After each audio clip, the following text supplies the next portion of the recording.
ओम मुनित्रयं नमस्कृत्य उक्तिः परिभाव्य च वैयाकरणसिद्धान्तकौमुदीयं विरच्यते। श्रौत्रार्हन्ति च नैर्गुण्यैर्महर्षिभिर्हरदिवं तोष्टूयमानोऽप्यपुनो विभुर्विजयतेतराम्। नमः सर्वेभ्यः श्रोतृभ्यः। अस्माभिः गतपाठे यद्यत् पठितं तद् एकवारं स्मरामः। वयं वैयाकरणसिद्धान्तकौमुदी इत्याख्यस्य ग्रन्थस्य स्वरप्रकरणे समासस्वरप्रकरणं पठन्तः स्मः। समासस्वरप्रकरणस्यास्य अस्माकं क्रमे 11 पाठः गतपाठः प्रवृत्तः अभूत्। अस्मिन् 11 पाठे तत्र सर्वादौ अस्माभिः सूत्रं पठितं सप्तमी हारिणौ धर्म्ये हरणे इति।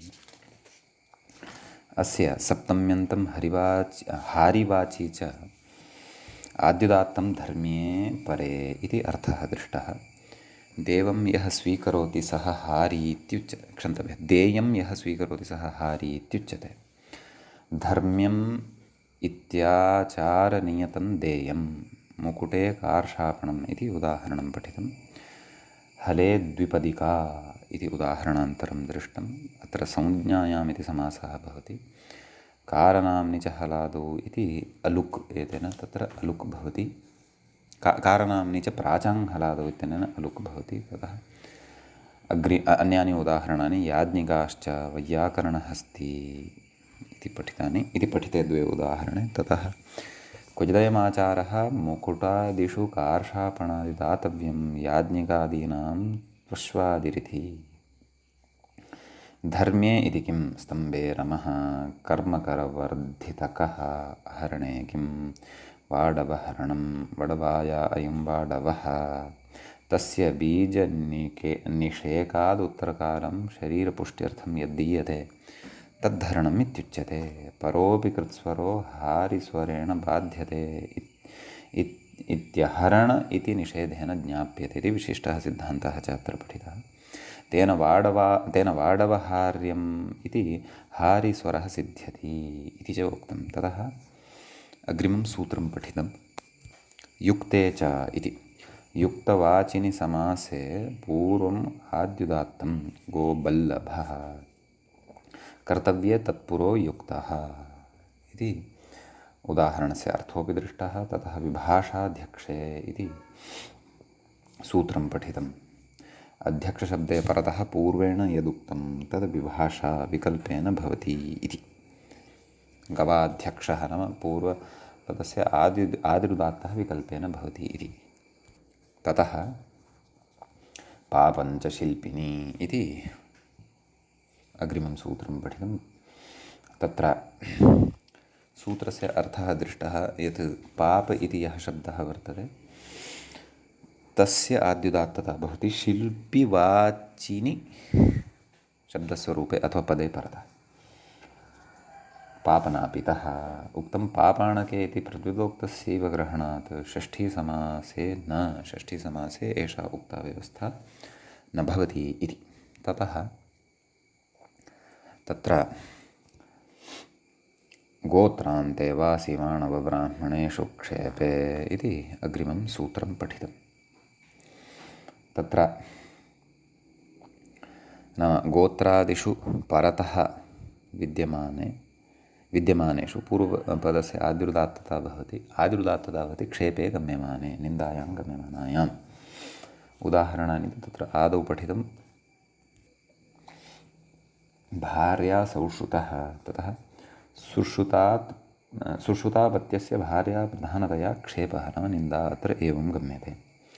अन्तेवासी कुमारी दाक्षाः अन्तेवासी इत्येतस्य उदाहरणं कुमारी दाक्षाः इति ओदनपाणिनीयाः। ततः उक्तं कुमार्यादिलाभकामाः ये दाक्ष्यादिभिः प्रोक्तानि शास्त्राण्यधीयन्ते ते एवं क्षिप्यन्ते नाम तत्र क्षेपः निन्दा भवति। कथञ्च निन्दा भवति इति विस्तरेण अस्माभिः पूर्वं पठितं।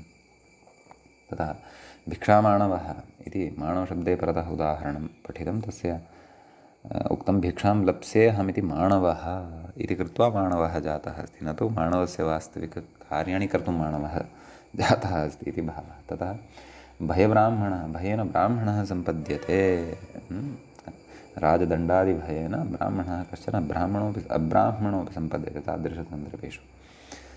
अत्र नाम एतेषु शब्देषु परतः पूर्वपदस्य आदिर्दात्तः भवति इति।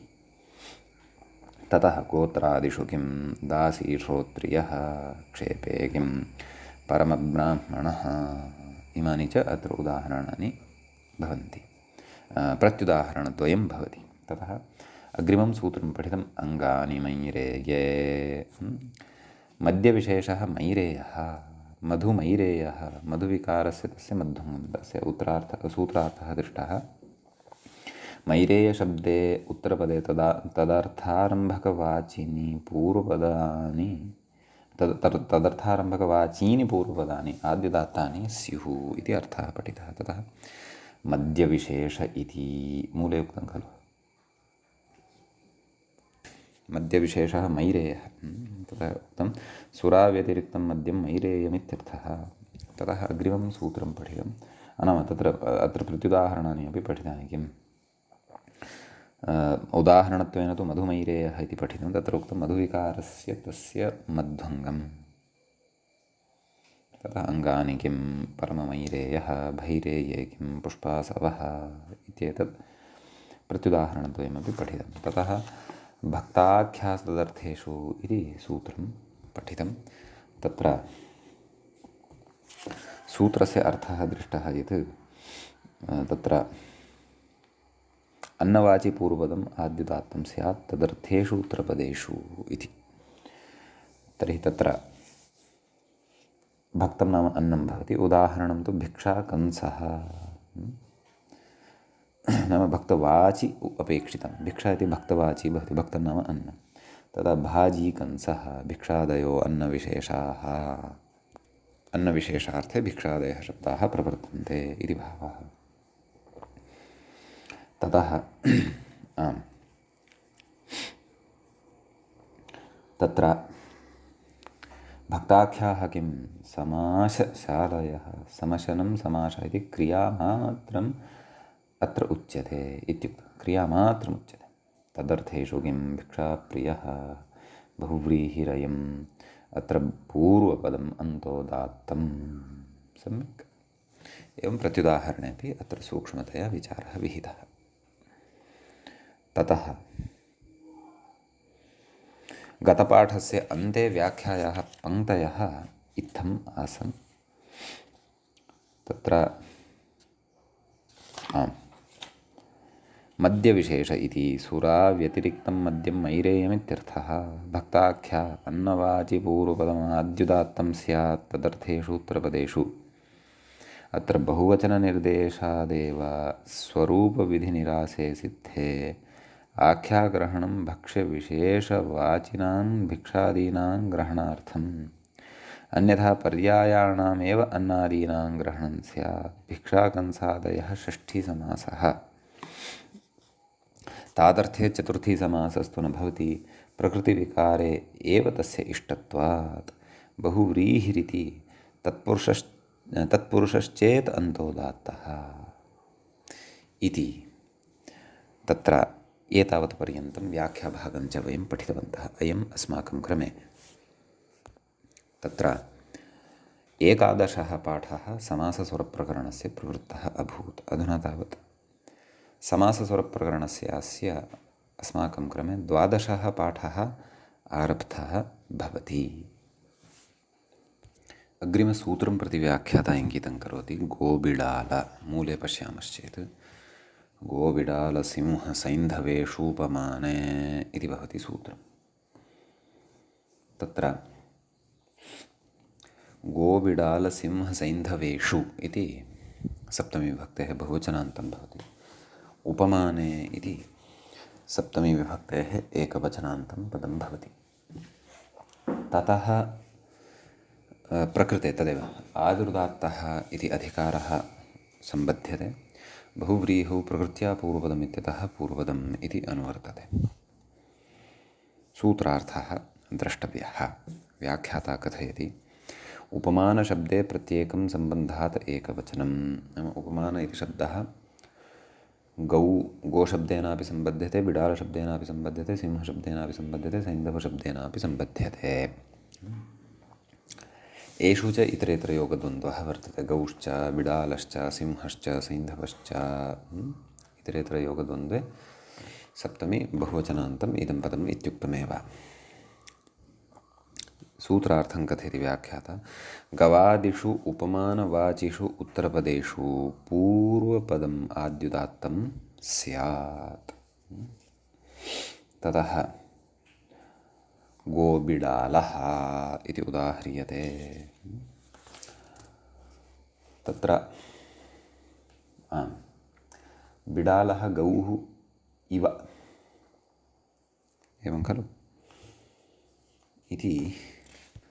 परन्तु ततः अपि पूर्वम् उदाहरणं भवति धान्यगवः इति। तत्र कथयति व्याख्या धान्यगव इति अत्रोपमितसमासे उपमितं व्याघ्रादिभिः सामान्या प्रयोगे, एवं खलु।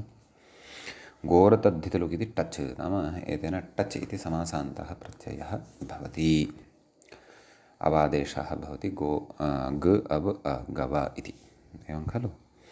कथयति अत्र पूर्वपदाद्युदात्तविधानसामर्थ्यात् टचश्चित् स्वरो बाध्यते। नाम चितः इति अन्तोदात्तस्वरः प्राप्तः भवति, सः न भवति इति भावः।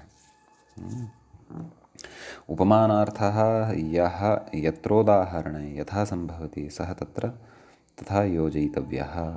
तत्र दिङ्मात्रं दर्शयति गवाकृत्य क्वास्ति। अस्तु, एतत् पश्चात् पश्यामः। अन्यानि अपि उदाहरणानि अत्र आदौ साधयामः वयम्। तर्हि उपमितं व्याघ्रादिभिः इत्यनेन समासः अत्र भवति प्रायः सर्वत्रापि। अतः तत्र धान्यं गौः इव इति विग्रहः धान्यगवः इत्यत्र द्रष्टव्यः। प्रकृते समासस्य इति अन्तोदात्तता प्राप्ता भवति, परन्तु गोबिडालसिंहसैन्धवेषु उपमाने इत्यनेन सूत्रेण प्रकृते नाम तत्र आदिरुदात्तः स्वरः भवति इति भावः। अग्रे गोबिडालः गौः बिडालः गौः इव, अत्रापि तदेव नाम समासः भवति उपमितं व्याघ्रादिभिः सामान्य प्रयोगे। तत्र व्याघ्रः पुरुष इव यथा साध्यते खलु तद्वत्। अस्तु, तर्हि प्रकृतेपि गोबिडालसिंहसैन्धवेषु उपमानेन आद्युदात्तता भवति। गोबिडाल इत्यत्र गो इत्यत्र विद्यमानः ओकारः उदात्तः भवति, ततः शेषनिघातः, ततः स्वरितात् संहितायाम् अनुदात्तानामिति अनुदात्तता च भवति। धान्यगव इत्यत्रापि स्वरसञ्चारः तथैव।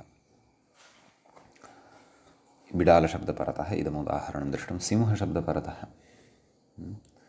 उदाहरणं तृणः सिंह इव इति। सिंहशब्दः उपमानवाचकः शब्दः, अत्र परतः यः भवति सः सिंह इति भवति।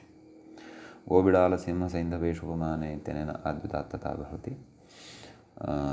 अतः तृणसिंह इत्यत्र तृ इत्यत्र विद्यमानः ऋवर्णः यः वर्तते सः तत्र उदात्तः भवति। शेषनिघातः अनुदात्तं पदमेकवर्जम् इत्यनेन भवति। उदात्तादनुदात्तस्य स्वरितः स्वरितात् संहितायाम् अनुदात्तानाम् इति प्रचयादिकञ्च अत्र प्रवर्तते। ततः सैन्धवशब्दपरतः उदाहरणं सक्तु सैन्धवः इति प्रदत्तं। सक्तवः सैन्धव इव, सम्यक् इति अस्ति तत्र विग्रहः। प्रकृते अपि तत्र नाम नाम तदेव समासः भवति, उपमितसमासः एव। गोबिडालसिंहसैन्धवेषु उपमाने इत्यनेन आद्युदात्तः भवति। ततः समासस्य नाम तदेव समासस्य इति अन्तोदात्ततां प्रबाद्य आद्युदात्तता भवति। ततः शेषनिघातः, ततः उदात्तात् अनुदात्तस्य स्वरितः स्वरितात् संहितायाम् अनुदात्तानाम् इति च तत्र भवति। ततः अग्रे धान्यं गौः इव इति विग्रहः कस्य धान्यगवः इत्यस्य व्याघ्रादिः नाम व्याघ्रादित्वात् समासः भवति इति मूले उच्यते। अधुना व्याख्यात्र विचारः आरब्धः खलु। उपमानार्थः यः यत्रोदाहरणे यथा यथा सम्भवति तथा योजनीयः तत्र दिङ्मात्रं दर्शयति गवाकृत्ये इति मूले पङ्क्तिं पश्यामः। गवाकृत्या सन्निवेशितं धान्यं धान्यगवशब्दे नोच्यते, धान्यगवशब्देन उच्यते। गवाकृत्या सन्निवेशितं यद्धान्यं सन्निवेशितं धान्यं धान्यगवशब्देन उच्यते इति भावः। एवं किल। नाम गोः आकृतिः यथा भवति तादृश्याम् आकृतौ यद्धान्यविशेषः निवेशितः भवति नाम धान्यस्य तथा आकृतिः निर्मिता भवति तादृशं धान्यं धान्यगवशब्देन अत्र उच्यते इति भावः। एवं खलु। व्याख्यातौ पङ्क्तिः पुनः पठनीया। उपमानार्थः यत्र यत्र उदाहरणे यथा सम्भवति तथा तथा योजयितव्यः तत्र दिङ्मात्रं दर्शयति अन्येषु उदाहरणेषु अपि तथैव अवगन्तव्यम् इति भावः। एतां पङ्क्तिम् इतोपि विशदीकृत्य कथयति व्याख्याता अग्रे। आकृतिः संस्थानं सन्निवेशितं व्यवस्थापितम् एवम् अन्यत्रापि यत्किञ्चित् सादृश्यं योजयितव्यं नाम तद् धान्यस्य तथा आकृतिविशेषः निर्मीयते यथा गोः आकृतिः भवति तद्वद् अन्येषु अपि उदाहरणेषु अत्र अवगन्तव्यम्। तत्र द्वितीयम् उदाहरणं खलु बिडालः गौः इव। एवं खलु। कश्चन दीर्घकायः बिडालः तादृशः अस्ति इति यदि अथवा तृणः सिंहः इव नाम तथा आकृतिः तत्र तृणानां निर्मीयते सिंहः इव तद् दृश्यते इति। एवमेव सक्तु सैन्धवः इत्यादिषु उदाहरणेषु अपि यथा यथं सङ्गतिः अवगन्तव्या। उपमानवाची शब्दम् उपमानवाचिनं शब्दम् आदाय। अग्रे अग्रिमसूत्रं प्रति व्याख्याता इङ्गितं करोति कथयति अके। मूले पश्यामश्चेत् सूत्रं भवति अके जीविकार्थे इति। सम्यक्। तत्र अके इति सप्तम्यन्तं भवति सप्तमी विभक्तेः एकवचनान्तं भवति। जीविकार्थे इति अपि सप्तमी विभक्तेः एकवचनान्तं भवति। सम्यक्। प्रकृते तद् आदिरुदात्तः इति अधिकारः तु अस्ति एव। अपि च बहुव्रीहौ प्रकृत्या पूर्वपदम् इत्यतः पूर्वपदम् इति चापि अनुवर्तते। सूत्रार्थः द्रष्टव्यः। जीविकार्थवाचिनि समासे अकप्रत्ययान्ते उत्तरपदे नाम उत्तरपदम् अकप्रत्ययान्तमपेक्षितं पूर्वपदम् आद्युदात्तं स्यात्। पूर्वपदस्य आद्युदात्तता तत्र भवति इति भावः। सम्यक्। तत्र उदाह्रियते दन्तलेखकः। सम्यक्। नित्यं क्रीडाजीविकयोः इत्यनेन समासः भवति खलु। दन्तकथा इत्यादीनां लेखनेन यस्य आजीविका प्रचलति दन्तानां लेखकः इति विग्रहः क्रियते खलु। व्याख्याता कथयति णुल् त्रिचौ इति णुल् नाम उत्तरपदे लेखक इत्यत्र णुल् अस्त्येव। तदेव कथयति मूले यस्य दन्तलेखनेन जीविका नित्यं क्रीडा इति समासः नाम नित्यं क्रीडा जीविकयोः इत्यनेन समासो भवति इति भावः। अतः दन्तलेखक इत्यत्र समासस्य इति अन्तोदात्तता प्राप्ता परन्तु तत्र नाम अके जीविकार्थ इत्यनेन आद्युदात्तविधानं क्रियते। ततः दन्तलेखक इत्यत्र दकारात् परतः यः अकारः सः उदात्तः भवति। अनुदात्तं पदमेकवर्जम् इत्यनेन शेषनिघातः भवति। ततः स्वरितात् उदात्तादनुदात्तस्य स्वरितः इत्यनेन स्वरितात् संहितायाम् अनुदात्तानाम् इत्यनेन च एकश्रुतिः भवति। अग्रे कथयति अके किं रमणीयकर्ता। एवं खलु। अकान्तः अत्र परतः नास्ति, अत्र तु कर्ता इति तृजन्तः परतः वर्तते। अतः प्रकृते समासान्तोदात्तस्वरः एव भवति इति भावः। सम्यक्। ततः जीविकार्थे किम् इक्षुभक्षिणां मे इक्षुभक्षिकां मे धारयसि इत्यस्ति। सम्यक्। प्रकृते जीविकार्थः समासः नास्ति। नित्यं क्रीडाजीविकयोः नाम नित्यं क्रीडाजीविकयोः अर्थः तत्र क्रीडार्थः नाम आजीविकार्थः प्रकृते नास्ति इति कृत्वा प्रकृते आदिरुदात्तः न भवति, परन्तु समासान्तोदात्तत्वमेव भवति इति भावः। इति एतावान् विशेषः अस्मिन् सूत्रे भवति। अग्रिमं सूत्रं पश्यामश्चेत् व्याख्याता तत्र इङ्गितं करोति प्राचाम् इति कथयति।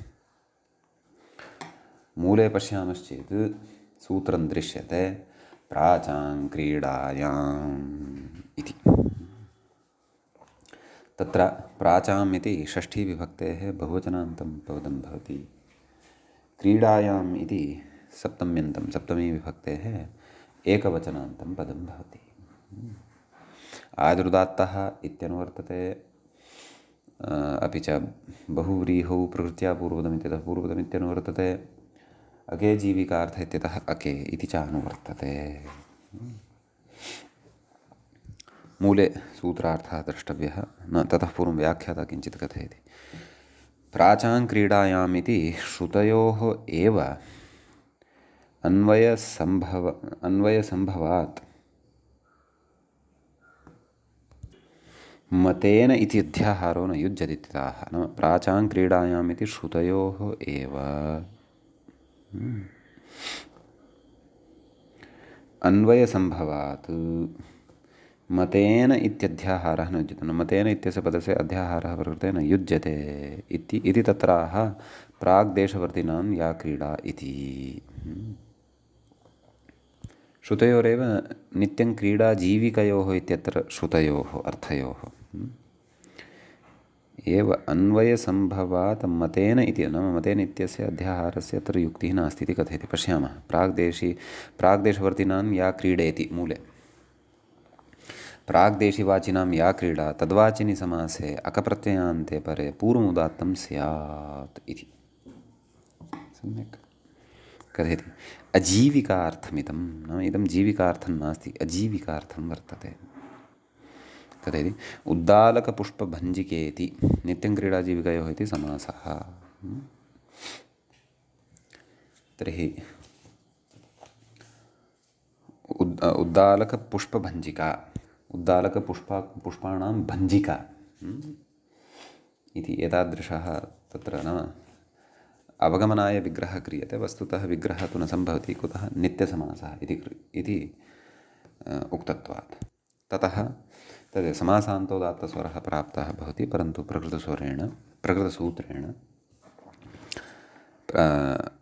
प्राचां क्रीडायाम् इत्यनेन प्रकृते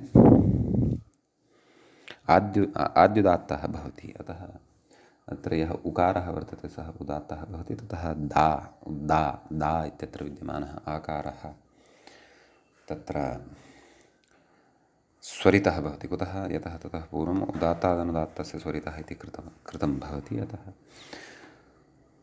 ततः नैव अनुदात्तं पदमेकवर्जम् इति कृतं भवति। ततः उदात्तादनुदात्तस्य स्वरितः इति अनुदात्तं पदमेकवर्जम् इति च तत्र भवति इति भावः। समीचीनम् इत्यस्ति। व्याख्यात्रा तु पूर्वमेव पङ्क्तिः उक्ता खलु, प्राचां क्रीडायाम् इति श्रुतयोः अन्वयसम्भवात् मतेन इत्यध्याहारो न युज्यते। तत्र तु नाम श्रुतयोः एव अन्वयस्य सम्भवः प्रकृते वर्तते। अतः सूत्रार्थकरणे मतेन इत्यस्य पदस्य अध्याहारः अयुक्तः इति कथयति। परन्तु मतेन इति अध्याहृत्य कथं सूत्रार्थः वक्तुम् इष्यते इति इतोपि स्पष्टीकरणीयं खलु व्याख्यात्रा इति मम भाति। नागेशः तु एतादृशं न तत्र किमपि कथयति। अस्तु, पश्यामः अग्रे। संज्ञायाम् इति णुल् क्व पुष्पभञ्जिका इत्यत्र भञ्जिका इत्यत्र। अस्तु, प्राचां किं जीवपुत्रप्रजायिका इत्यस्ति। एषापि काचित् क्रीडा एव स्यात्, परन्तु प्राचां क्रीडा एषा नास्ति। अतः प्रकृते आदिरुदात्तः न भवति, परन्तु अन्तोदात्तता एव भवति इति भावः। ततः वस्तुतः प्रकृते क्रीडार्थः न गम्यते, एवं खलु। जीवपुत्रप्रचायिका न न, अत्र तु क्रीडार्थः अस्ति। किं कथयति? इयम् उदीचां क्रीडा, प्राचाम् एषा क्रीडा नास्ति इति कृत्वा प्रकृते आदिरुदात्तः न भवति। अग्रे कथयति क्रीडायां किं तव पुष्पप्रचायिका, नाम पर्याये णुल्। तत्र एकं सूत्रं वर्तते खलु, पर्यायार्हणोत्पत्तिषु णुचु इति पर्याये अत्र णुल् वर्तते। तत्र क्रीडार्थः यः कोऽपि नास्ति। तव पुष्पप्रचायिका नाम इदानीं त्वया पुष्पाणि प्रचेतव्यानि वर्तन्ते, एवं खलु। तव क्रमः अधुना पुष्प प्रचयनस्य इति भावः। इति अयम् अत्र भवति विशेषः। अग्रिमं सूत्रं पठामः। मूले व्याख्यायाञ्च सूत्रं दृश्यते। अणिनियुक्ते इति। तत्र अणि इति सप्तमीविभक्तेः एकवचनान्तं भवति। नियुक्ते इत्यपि सप्तमीविभक्तेः एकवचनान्तं भवति। आदिरुदात्तः इति अधिकारः अत्र सम्बध्यते। बहुव्रीहिः प्रकृत्या पूर्वपदम् इत्यतः पूर्वपदम् इति च अत्र लभ्यते। तत्र मूले सूत्रार्थः दृश्यते। अण्णन्ते परे नियुक्तवाचिनि समासे, नाम उत्तरपदम् अण्णन्तं स्यात्। तत्र अपि च समासः तत्र नियुक्तवाचित्वं भजेत, एवं खलु। सत्यं, नियुक्तवाचिनि समासे, नियुक्तवाचिनि इति समासे इत्येतस्य विशेषणं। पूर्वम् आद्युदात्तं, पूर्वपदं यद् भवति तत् आद्युदात्तं भवति इति भावः। व्याख्याता कथयति युजिर्नियोगे इत्यस्य नियुक्त इति रूपं। नियुक्त अधिकृतः, नियुक्तः तत्र विसर्गः स्यात्।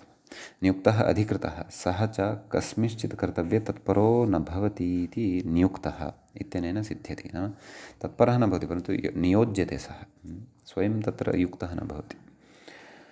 युक्त इति सूत्रे हि युजसमाधौ दिवादिः आत्मनेपदी गृह्यते। नाम प्रकृतसूत्रे अत्र पाठभेदः द्रष्टव्यः। युक्ते इति अस्ति। युक्ते इति सूत्रे हि युजधातौ दिवादिः आत्मनेपदी गृह्यते। समाधिस्तत्परता। अत्र रौधादिकस्य स्वरितेतः ग्रहणं क्व प्रकृतसूत्रे योगः सम्बन्धमात्रम् इति उच्यते। नाम रौधादिकः यः योगार्थः वर्तते सम्बन्धमात्रार्थे अत्र उच्यते इति भावः। योगस्य सम्बन्धः इति अर्थः उच्यते इति भावः। किम् उदाहरणं? छत्रधारः कर्मण्यण्। सम्यक्। तर्हि प्रकृते छत्र इति उपपदे सति धृञ अस्मात् सूत्रात् अणप्रत्ययः भवति। कर्मण्यण् इत्यादिकं द्रष्टव्यम्। अचुण्यण् इत्यनेन वृद्धिः भवति। छत्रधारु अछत्रधार। सम्यक्। अणिनियुक्ते इत्यनेन आद्युदात्तः भवति शब्दः। छकारात् परतः विद्यमानः अकारः उदात्तः भवति। ततः अनुदात्तं पदमेकवर्जम् इति शेषनिघातः। ततः उदात्तादनुदात्तस्य स्वरितः इति स्वरितत्वं। स्वरितात् संहितायाम् अनुदात्तानाम् इति प्रचयः च भवति। सम्यक्। परन्तु नियुक्तार्थः तत्र अपि गम्यमानः स्यात्। नाम छत्रस्य तत्र धरणे अथवा धारणे वा नियोजितत्वप्रसङ्गः तत्र स्यात्, अथवा नियोजितस्य प्रसङ्गः तत्र स्यात्। सम्यक्। तदेव उक्तं खलु, अण्णन्ते परे नियुक्तवाचिनि समासे पूर्वम् आद्युदात्तं भवेत्। समासविधानं तु व्याख्यात्रा नोक्तं, न च मूलेऽपि दृश्यते। अस्तु, अस्ति उपपदसमासः इति तु अस्ति एव, परन्तु केन सूत्रेण इति द्रष्टव्यम्। अग्रे नियुक्तं किं काण्डलावः। अत्र समासः नियुक्तवाचकः नास्ति, अतः प्रकृते आदिरुदात्तः न भवति, अपि तु अन्तोदात्तः एव भवति इति भावः। इति अयम् एतावान् विशेषः अस्मिन् सूत्रे भवति। अग्रिमं सूत्रम् अधुना वयं पठामः। अग्रिमसूत्रं प्रति व्याख्याता इङ्गितं करोति। कथयति शिल्पी। मूले पश्यामश्चेत् शिल्पिनि चाक्रियः इति भवति सूत्रम्। शिल्पिनि इति सप्तमी विभक्तेः एकवचनान्तं पदं भवति। तत्र च इति अव्ययपदं भवति। अक्रियः इति पञ्चमी विभक्तेः एकवचनान्तं पदं भवति। सम्यक्। तत्र अणिनियुक्ते इत्यतः अणि इत्यनुवर्तते। आदिरुदात्तः इति अधिकारः सम्बध्यते। अपि च बहुव्रीहौ प्रकृत्या पूर्वपदम् इत्यतः पूर्वपदम् इति लभ्यते। सूत्रार्थः मूले दृश्यते। शिल्पिवाचिनि समासे, समासः शिल्पिवाची स्यात्। अण्णन्ते, अण् प्रत्ययान्तता च तस्य स्यात्। अण्णन्ते परे, उत्तरपदम् अण्णन्तत्वं भजेत। पूर्वमाद्युदात्तं, पूर्वपदम् आद्युदात्ततां प्राप्नोति। स चेदण् क्रियः परो न भवति। सः अण् चेत् क्रियः परतः न भवति। सम्यक्। तन्तुवायः। व्याख्याता किं कथयति? नियुक्ते चेत्येव, नियुक्ते च इत्येव सिद्धे क्रियः प्रतिषेधार्थं वचनं। सूत्रस्य एषा अपेक्षा अस्ति। तन्तुवाय इति हवावामश्चेति अण् नाम तन्तु इति उपपदे सति तत्र वेयतन्तुसन्ताने इत्यतस्मात् अण् इति प्रत्ययः भवति। उपपदसमासः प्रकृते भवति। तन्तु वै अ आयादेश तन्तुवाय तन्तुवाय इति सिद्ध्यति।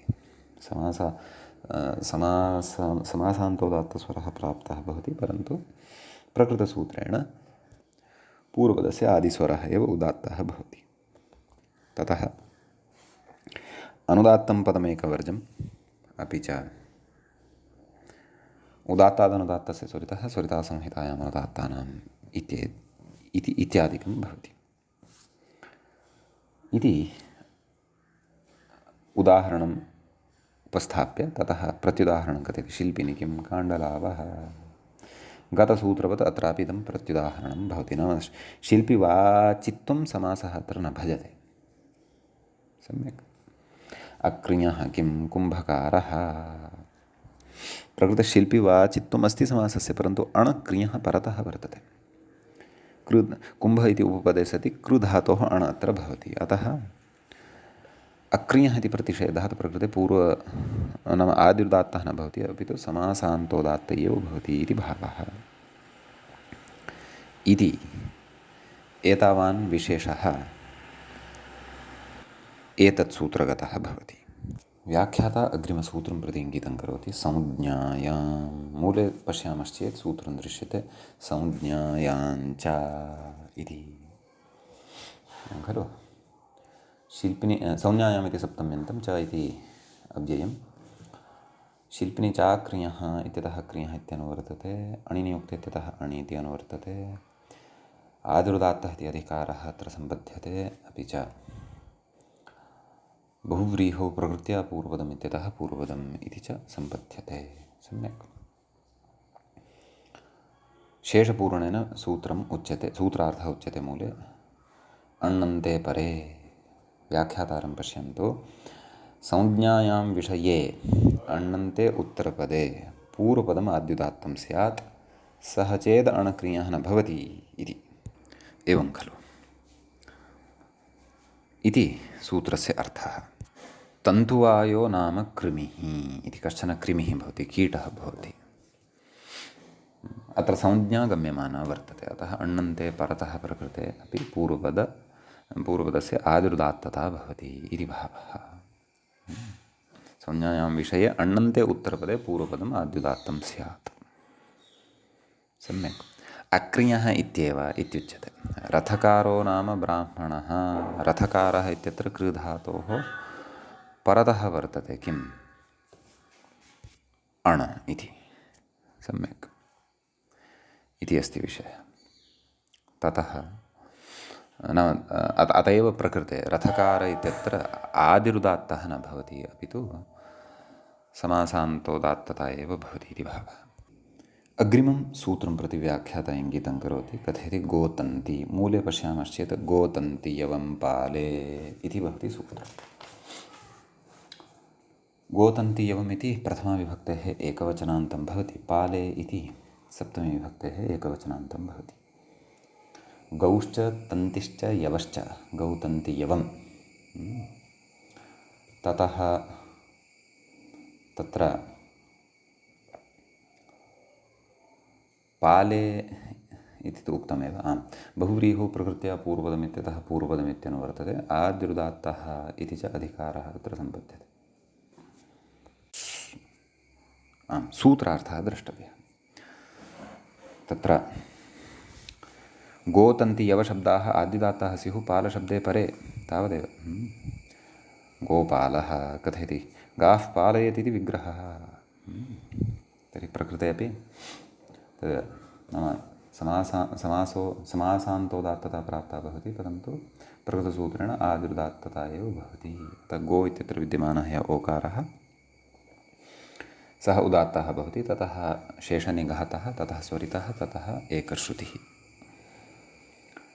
तन्तिपालः व्याख्याता कथयति तनुविस्तारे क्तिन् नाम तन् इति धातोः क्तिन् प्रत्यये सति तन्ति इति सिद्ध्यति। तन्तिर्वत्सानां बन्धनरज्जुः एवमेव खलु। नाम लघु लघु गोवत्साः बध्यन्ते यया सा तन्तिः इत्युच्यते। अतः तर्हि तत्र तन्तिपालः अत्रापि तन्तिं पालयति इति वा अथवा तथैव, यतः तत्र पालशब्दः परतः अपेक्षितः इत्येव किल। तन्तीनां पालः इत्यपि भवितुमर्हति, अथवा तन्तिं पालयति इति विग्रहे सति उपपदसमासः अत्र भवितुमर्हति। गोपाल इत्यत्र सत्यं स एव यतः गोपाल इत्यत्रापि कृतः खलु समासः। गाः पालयति इति विग्रहः। अतः अत्रापि आदिरुदात्तस्वरः एव भवति, न तु समासस्य इति अन्तोदात्तस्वरः इति भावः। गोतन्ति यव इत्यस्य उदाहरणं यवपालः।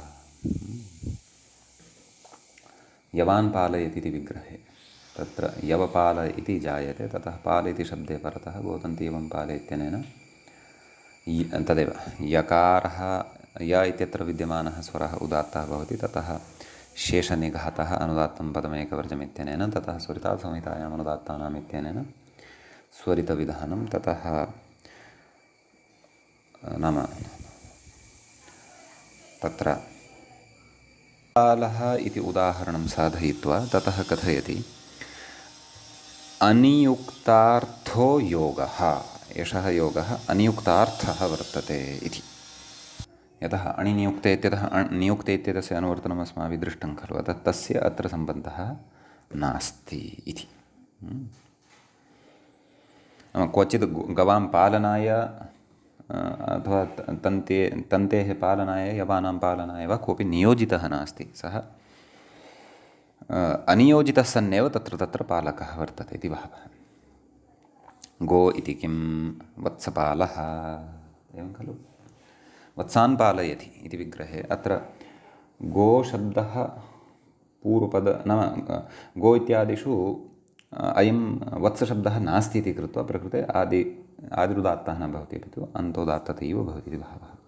पाले किं गोरक्षः, प्रकृते पालशब्दः परतः नास्ति इति कृत्वा आदिरुदात्तः न भवति, अपि तु समासान्तोदात्तस्वरे एव प्रकृते भवति इति भावः। सम्यक्। ततः अग्रे अग्रिमं सूत्रम् अधुना पठनीयं वर्तते। मूले व्याख्यायाञ्च सूत्रं दृश्यते णिनि।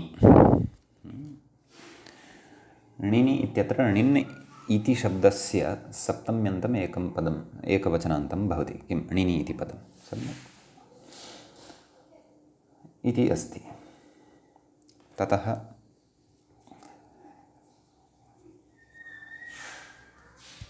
नाम वस्तुतः तत्र णिनि इति प्रत्ययः भवति खलु। इदित् इकारस्य इति संज्ञा तत्र भवति, णिन् इत्येव अवशिष्यते वा न वा। अतः णिनौ इति भवेत्, परन्तु तस्य अनुबन्धविनिर्मुक्तस्य सप्तम्यन्ततया अत्र कथनम् इति वा अवगन्तव्यम्। अथवा णिनि इति तत्र नाम सप्तम्यन्ततया यदि स्वीकर्तव्यं तर्हि लुप्तसप्तमीकं वा पदमत्र अवगन्तव्यम्। अस्तु पश्यामः। आदिरुदात्तः इति अनुवर्तते पूर्वपदमिति च अत्र सम्बध्यते बहुव्रीहौ प्रकृत्या पूर्वपदमित्येतस्मात्। सूत्रार्थः उच्यमानः वर्तते णिन्नन्ते उत्तरपदे पूर्वम् आद्युदात्तम् इति। णिनि प्रत्ययान्तम् उत्तरपदं यदि वर्तते तर्हि पूर्वपदस्य आद्युदात्तता भवति इति भावः। सम्यक्। उष्ट्रक्रोशी इति तत्र उदाह्रियते। नैव तत्र उदाहरणं तु तत्र वर्तते। अस्य तु उदाहरणं पुष्पहारी इति तावदेव। पुष्पं हरति, तत्र सुप्यजातोर्णिनिस्थाच्छिल्य इत्यादिकं किमपि द्रष्टव्यम्। अतः णिन्यन्तम् उत्तरपदं प्रकृते वर्तते इति कृत्वा समासस्य इति अन्तोदात्तता न भवति, परन्तु आदिरुदात्तः एव प्रकृते भवति इति भावः। सम्यक्। अतः पुष्पहारी इति रूपं सिद्धं भवति। तद् आदिरुदात्ततायाः परम् आद्युदात्ततायाः परं तत्र अनुदात्तं पदमेकवर्जम् उदात्तादनुदात्तस्य स्वरितः स्वरितासंहितायाम् अनुदात्तानाम् एते च विषयाः अपि यथायथम् अवगन्तव्याः, निवेशनीयाः, प्रयोक्तव्याः। ततः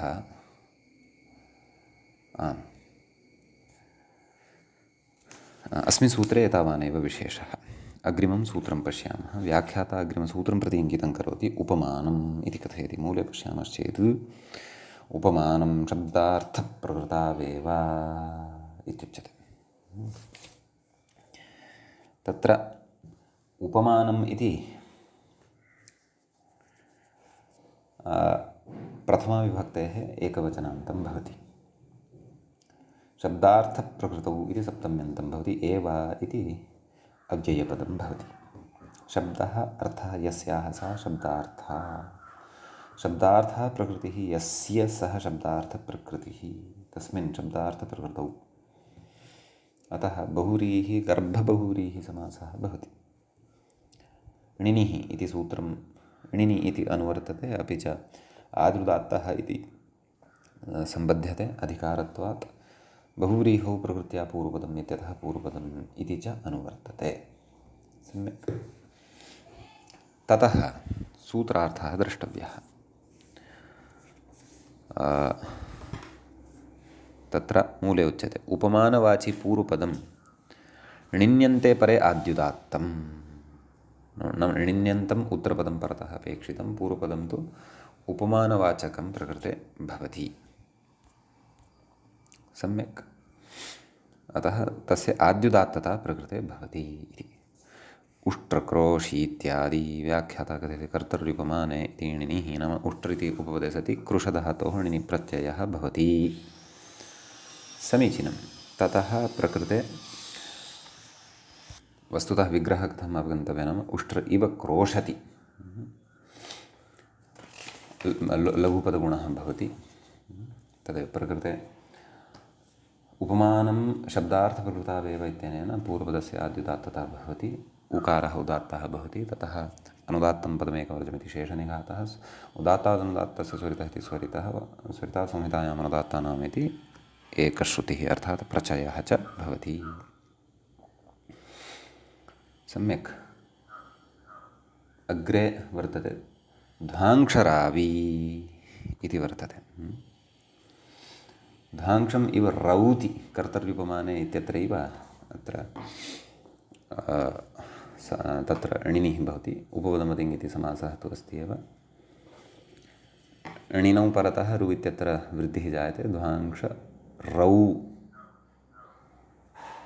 इ पुनः आवादेशः ध्वांक्ष रावि। अत्रापि उपमानं शब्दार्थप्रकृतावयव इत्यनेन पूर्वपदस्य आद्युदात्तता भवति। ततः उदात्तादनुदात्तस्य स्वरितः इति स्वरितविधानं स्वरितात् संहितायामनुदात्तानाम् इति एकश्रुतिः च भवति।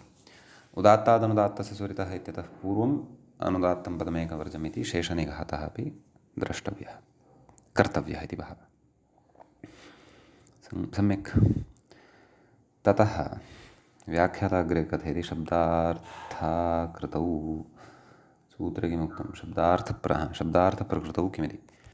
अस्तु, तत्र तर्हि ततः पूर्वं मूले उच्यते उपमानग्रहणस्य पूर्वयोगस्य च विषयविभागार्थम्। उपमानग्रहणम् अस्य इति अस्ति। उपमानग्रहणम् अस्य पूर्वयोगस्य च विषयविभागार्थम्। नाम प्रकृते यत्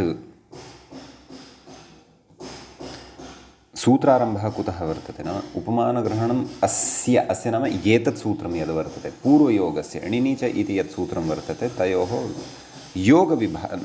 तयोः विषयस्य विभागार्थं नाम विषयः अत्र विभज्यते इति भावः। एवं खलु? प्रत्युदाहरणमत्र किञ्चन वर्तते। किं कथयति? शब्दार्थप्रकृतौ किं वृकवञ्ची इति। व्याख्याता कथयति कृत्स्वर एव भवति इति। नाम प्रकृतसूत्रे शब्दार्थप्रकृतौ इत्यनेन तत्र नाम शब्दः तत्र शब्दार्थप्रकृतिः भवेत् यस्य णिनि प्रत्ययस्य। उदाहरणं साधितं खलु अस्माभिः। ध्वांक्षरावि तत्र रु शब्दार्थकः धातुः वर्तते प्रकृतिभूतः। अतः तत्रैव अयम् आद्युदात्तः भवति। वृकवञ्चि इत्यत्र तथा नास्ति।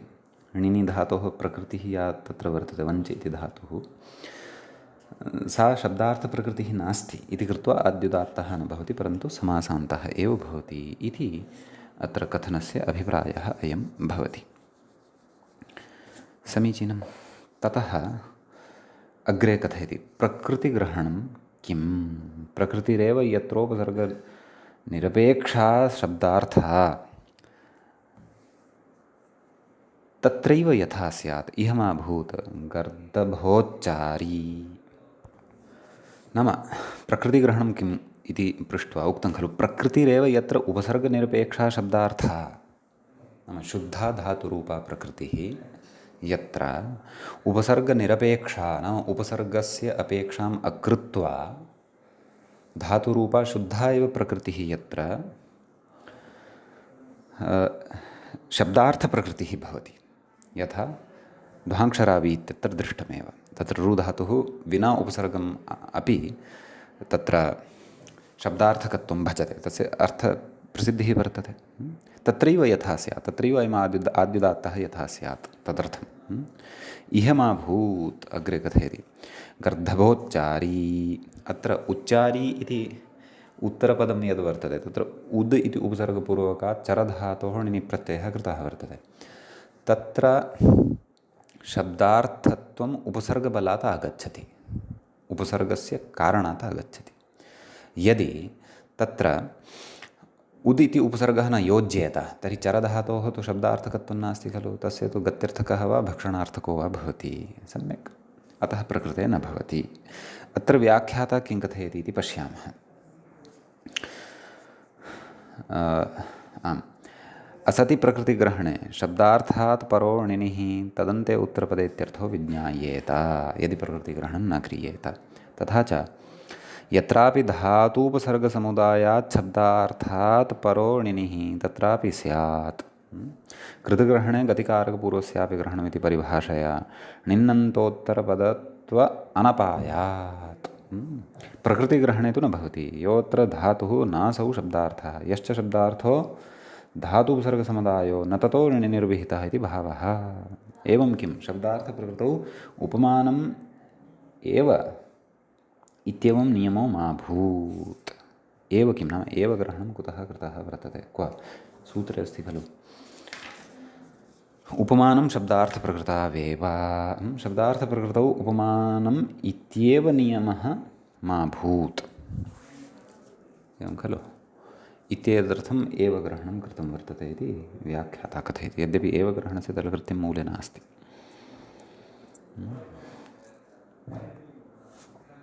नाम अयं नियमः न प्रसूयेत इति। यतः अस्मिन् नियमे सति तर्हि अपेक्षितानाम् उदाहरणानां सिद्धिर्न स्यात् इति भावः। समीचीनम् इति एतावान् अत्र अयं विशेषः वर्तते। ततः अग्रिमं सूत्रमधुना पठामः। तत्र अग्रिमसूत्रं प्रति इङ्गितं करोति युक्तारोह्या। मूले सूत्रं पठामश्चेत् युक्तारोह्यादयश्च इति अस्ति सूत्रं। तत्र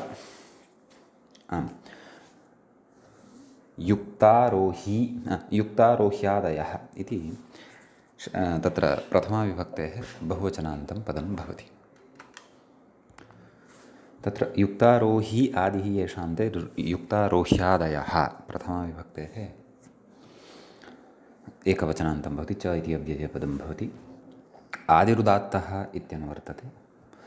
बहुव्रीहौ प्रकृत्या पूर्वपदम् इत्यतः पूर्वपदमिति अनुवर्तते। एवं किल।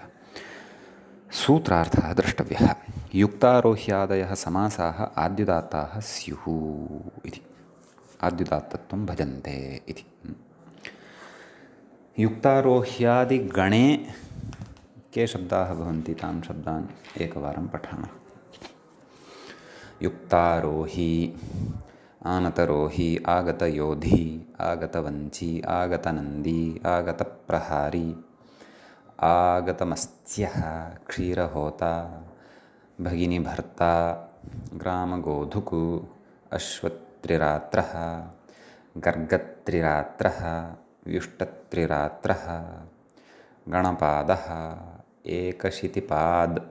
पात्रे समितादयश्च इति तत्र सूत्रविशेषोऽपि दृश्यते गणपाठे। गणपाठान्तराणि अपि द्रष्टव्यानि। अस्तु, सूत्रार्थः ज्ञातः। सम्यक्। आद्युदात्ताः इति शेषपूरणेन सूत्रार्थश्च मूले कृतः दृश्यते।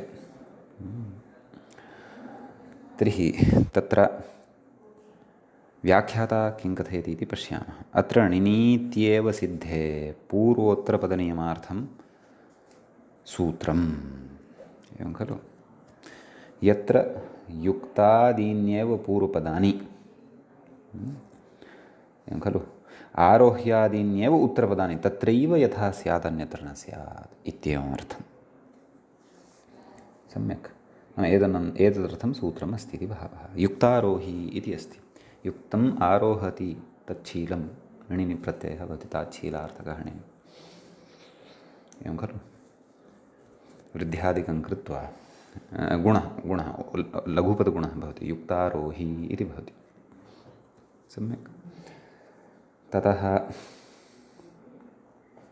युक्तारोही इति यदा सिद्ध्यति तद् सुप्रत्ययपरतः शौच इत्यनेन दीर्घादिकं कृत्वा विभक्तिकार्यं सर्वमपि कृत्वा युक्तारोह्यादयश्च इत्यनेन तत्र पूर्वपदस्य आद्युदात्तता भवति। यु इत्यत्र विद्यमानः स्वरः उदात्तः भवति। ततः शेषनिघातः अनुदात्तं पदमेकवर्जं। ततः उदात्तादनुदात्तस्य स्वरितः, ततः स्वरितासंहितायाम् अनुदात्तानाम् इति च भवति। सम्यक्। ततः आगतयोधी इति अग्रिमं भवति।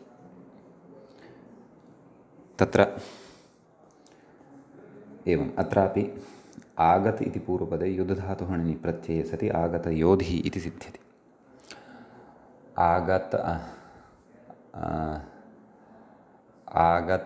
युद्ध णिनि आगत युद्ध इन् लघुपदगुणः आगतयोध इन् आगतयोधिन् सम्यक्। ततः विभक्तिकार्ये कृते आगतयोधि इति भवति। ततश्च युक्तारोह्यादयश्च इत्यनेन सूत्रेण आदिरुदात्तता भवति, समासस्य इति अन्तोदात्तता न भवति। आ इति उदात्तः अनुदात्तं पदमेकवर्जम् इति। ततश्च स्वरितात् संहितायाम् एतत् उदात्तादनुदात्तस्य स्वरितः इति गकारात् परतः अकारः स्वरितः, ततः शेषनिघातः स्वरितात् संहितायाम् अनुदात्तानाम् इत्यनेन। क्षीरहोता इति अन्तिमम् उदाहरणमस्ति सूत्रे। तत्र व्याख्याता कथयति क्षीरहोतेति याजकादित्वात् षष्ठीसमासोऽयं, याजकादिभ्यश्च इत्यनेन षष्ठीसमासो भवति। तर्हि क्षीरस्य होता इत्येवं विग्रहः। अत्रापि नाम आदिरुदात्तः एव पूर्वपदस्य भवति, ततः अनुदात्तं पदमेकवर्जमिति शेषनिघातः, ततः उदात्तादनुदात्तस्य स्वरितः इति स्वरितत्वं, ततः स्वरितात् संहितायाम् अनुदात्तानाम् इति तत्र एकश्रुतिः प्रचयः च जायते। सम्यक्। समासस्वरापवादे कृत्स्वरे प्राप्ते व्याख्याता कथयति समासस्वरापवादे कृत्स्वरे प्राप्ते तदपवादे मन्तिन्निति इति तदपवादोऽयं नाम एवं रीत्या अपवादपरम्परा अत्र वर्तते, अतः इदम् इत्थं सिद्ध्यति इति भावः। समीचीनं। ततः अग्रिमं सूत्रम् अधुना पठामः। अग्रिमसूत्रं प्रति इङ्गितं करोति दीर्घकाश। मूले सूत्रं पश्यामश्चेत् सूत्रमेवं भवति। दीर्घकाशतुषभ्राष्ट्रवटञ्जे इति। तत्र दीर्घकाशतुषभ्राष्ट्रवटम् इति प्रथमाविभक्तेः एकवचनान्तं भवति। जे इति सप्तमीविभक्तेः एकवचनान्तं भवति। दीर्घश्च काशश्च तुषश्च भ्राष्ट्रञ्च वटश्च एतेषां समाहारो भवति। ततः तत्र आदिरुदात्तः इत्यस्य अनुवर्तनं ज्ञेयं। बहुव्रीहौ प्रवृत्त्या पूर्वपदमित्यतः पूर्वपदमिति च अनुवर्तते। कः सूत्रार्थः? व्याख्याता कथयति दीर्घान्तं पूर्वपदं काशादीनि च पूर्वपदानि आद्युदात्तानि स्युर्जे उत्तरपदे इति। एवं खलु। ज इति उत्तरपदं यदि भवति तदा सम्यक्। तत्र कुटीजः सप्तम्यां जनेर्डः कुट्यां जायते इति विग्रहे कुटी इति उपपदे जन् धातोः जनी प्रादुर्भवति। जन् धातोः डब् प्रत्ययः भवति, डित्तु सामर्थ्यात् टिलोपः भवति, समासादिकं कृत्वा उपपदसमासः भवति। कुटीज इति जायते प्रकृते। दीर्घकाशतुषभ्राष्ट्रवटञ्ज इत्यनेन आद्युदात्तता भवति। सम्यक्। ततः अनुदात्तं पदमेकवर्जम् उदात्तादनुदात्तस्य स्वरितः स्वरितात् संहितायाम् अनुदात्तानाम् इति यथायथं प्रवर्तते। कुटीज तत्र व्याख्यात्रा उक्तमेव। ततः काशजः काश इति पूर्वपदे सति जन् धातोः डप् प्रत्ययः तत्पूर्वदेव अवगन्तव्यः। काशाज्जातः इत्यादिः विग्रहः अत्र अवगन्तव्यः। ततश्च तुषजः तुषाज्जातः तुषजः, भ्राष्ट्राज्जातः भ्राष्ट्रजः। ततश्च वटाज्जातः वटजः। एवं खलु। एवमत्र सर्वत्रापि विग्रहः कर्तव्यः। सर्वत्रापि पूर्वपदस्य आद्युदात्तता, ततः शेषनिघातः, ततश्च यथायथम् उदात्तादनुदात्तस्य स्वरितः इति, अपि च स्वरितात् संहितायाम् अनुदात्तः इति च स्वरितात् संहितायाम् अनुदात्तानाम् इति च तत्र एकश्रुतिः नाम प्रचयः च अत्र अवगन्तव्यः भवति इति अस्ति प्रकृतसूत्रगतः विशेषः। अत्र प्रत्युदाहरणं तथा किमपि नोक्तं वर्तते, कल्पयितुं शक्यते। अग्रिमं सूत्रं पश्यामः। व्याख्याता यद्यपि अग्रिमसूत्रं प्रति इङ्गितं न करोति, उपसर्ज इति इत्येव कथयन् अस्ति। अस्तु, यद् अग्रिमसूत्रे सन्ति विशेषाः, तान् विशेषान् अग्रिमे पाठे एव वयं द्रक्ष्यामः। अन्त्यात् पूर्वं बहुवचः इति अग्रिमे पाठे एव पठिष्यामः। अद्यतनपाठः अत्रैव उपसंह्रियते। मङ्गलं कुर्मः। मुनित्रयं नमस्कृत्य दुक्तिः परिभाव्य च वैयाकरणसिद्धान्तकौमुदीयं विरच्यते। श्रौत्रार्हन्ती च नैर्गुण्यैर्महर्षिभिरहृदिवं तोष्टुयमानोऽप्यगुणो विभुर्विजयतेतराम्। एवञ्च अस्माकं क्रमे समासस्वरप्रकरणस्यास्य अयं तत्र 12 पाठः सम्पन्नतां गतः। अग्रिमे पाठे पुनः अग्रिमं सूत्रमादाय उपस्थितः भविष्यामः। नमः सर्वेभ्यः श्रोतृभ्यः भवद्भ्यः। ओम्।